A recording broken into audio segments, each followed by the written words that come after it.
Peace. It's Firstborn on the second part of a three-part series, Love Crisis Part 2. On Love Crisis Part 1, it's talking about how there's a love crisis, man. We don't know how to relate to each other.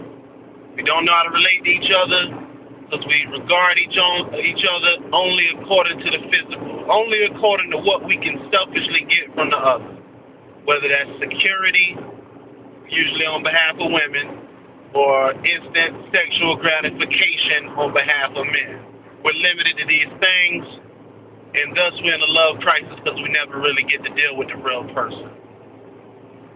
So it's another Dark Price Memoir Part 2 to this series, Love Crisis Part 2. I want to continue on, man, on my way to work, chilling on the interstate, to just go into a couple things for just a minute or two, man. Because we're so selfish, and we never are aware of it, because if you look at anybody in a relationship, they never say, oh, I see how I'm messing up. They always say what the other one's doing. The woman always says, she's like, yo, he does this, he does that, he doesn't do this, he doesn't treat me like this. Why you keep getting the same kind of man?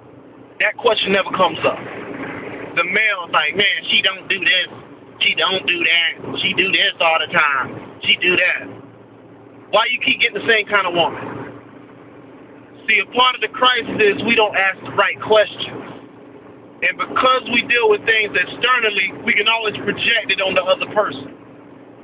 But when you start to get to the place where you really want to correct the love crisis, take a pause. You want to know where the love crisis comes from? It's you. It ain't him. It's you. It ain't her. You got to find out where you stuck at. What false purpose are you following? You see, we're in a time right now, we grow up conditioned to follow false purposes. Little girls, get married. Let's do a little marriage ceremony. I want to have ponies and unicorns. Males, oh, big booty, big breasts. She got to be able to cook. You know what I mean? I want to have sex on the drop of a dime whenever I want to.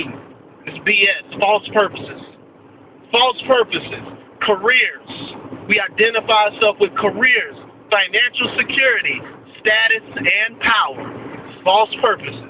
Ingrained in our head from young age. These are the things, the layers of BS that are covering us up to why we never ask the real question.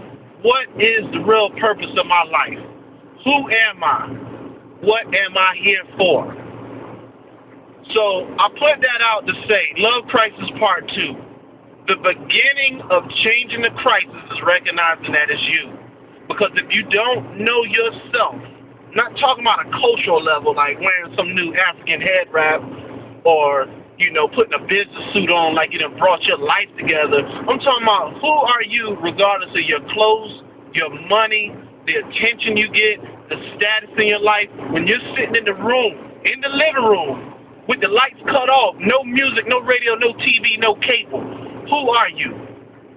When we start to ask that question and begin to dig down, thus the beginning of the solution to the love crisis.